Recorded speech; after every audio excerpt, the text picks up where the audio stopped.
തിരുവൈരാണിക്കുളം മഹാദേവ ക്ഷേത്രത്തിലെ പാർവതി ദേവിയുടെ നടതുറപ്പ് മഹോത്സവം ജനുവരി 2 മുതൽ 13 വരെ നടക്കും.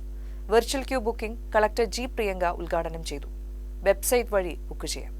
വെർച്വൽ ക്യൂ ബുക്ക് ചെയ്യുന്നതിലൂടെ സമയബന്ധിതമായ ദർശനം പൂർത്തിയാക്കാം. ബുക്ക് ചെയ്യുന്നവർക്ക് ദേവസ്വം പാർക്കിംഗ് ഗ്രൗണ്ടുകളായ സൗപർണിക, കൈലാസം എന്നിവിടങ്ങളിലെ കൗണ്ടറുകളിൽ ബുക്കിംഗ് രസീത് നൽകി ദർശന പാസ് വാങ്ങാം.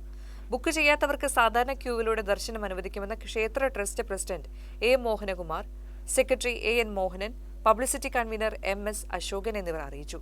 12 ദിവസം നീണ്ടു നിൽക്കുന്ന നടതുറപ്പ് മഹോത്സവത്തിൽ പങ്കെടുക്കാൻ സംസ്ഥാനത്തിനകത്തും പുറത്തുനിന്നുമായി ലക്ഷക്കണക്കിന് ഭക്തരാണ് എത്തുക. വർഷത്തിലൊരിക്കൽ 12 ദിവസം മാത്രം നടതുറക്കുന്ന അപൂർവ ക്ഷേത്രമാണിത്. പെരിയാർ തീരത്ത് വെള്ളാരപ്പള്ളി തെക്കുംഭാഗം കരയിലാണ് തിരുവൈരാണിക്കുളം മഹാദേവ ക്ഷേത്രം. ഒരേ ശ്രീകോവിലിൽ കിഴക്ക് ദർശനമായി ശിവനെയും മഹാദേവിന്റെ പുറകിൽ പടിഞ്ഞാറ് ദർശനമായി പാർവതി ദേവിയും പ്രതിഷ്ഠിച്ചിരിക്കുന്നു.